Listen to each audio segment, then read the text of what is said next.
You give the example of what would happen to maybe a group of monks in an ashram if you just jocked them up on testosterone. What would happen there? Well, this is one of the most interesting things out there. Okay, so you go through your let's be more subtle than saying testosterone causes aggression. Testosterone exacerbates pre-existing social aggression. Testosterone is not causative. It's modifying. It's modulatory. Go through all of this, but then you find out there's an even more interesting ripple to testosterone, which is it's not so much doing any of these things as much as testosterone makes you do whatever you need to do to hold on to status when it's being challenged. Okay, so you're a baboon. What does your status being challenged consist of if you're male? And how do you respond to it? It's an aggressive whatever. Yeah, testosterone and responding to a challenge and aggression are just going hand in hand. But then you get to us, and there's something much more interesting going on there, which is we can get status in all sorts of unlikely ways.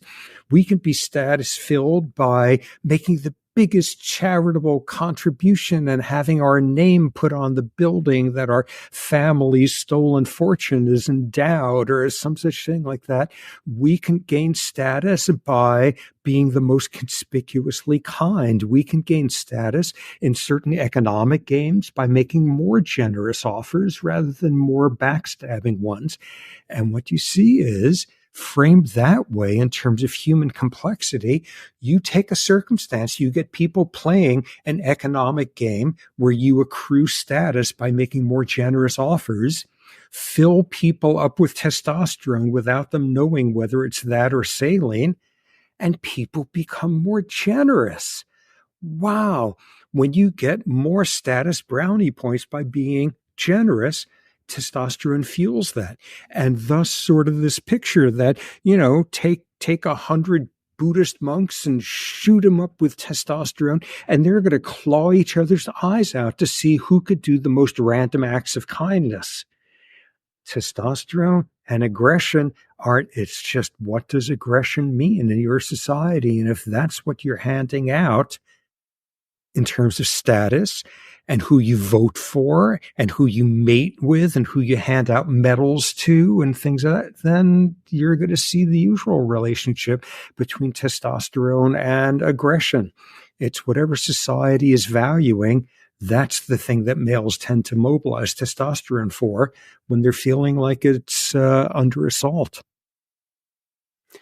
So amazing. So if testosterone is more of a status seeking than aggression, then the way in which we behave individually is a lot down to our sort of social and physical context that we're in at that time. Exactly. Like you can get away with some pretty hard and fast rules of what hormones and neurotransmitters are doing to behavior if you're like a sea snail. It's pretty straightforward there and pretty predictable. We're so damn idiosyncratic and individuated and so culturally contextualized in our sub-micro culture that applies to you and 3.5 of your friends, that it's always coming with these qualifiers. Like all of this biology is always occurring in the context of someone and their psyche and the sort of society in which that person and their brain and hormones are going about their daily business.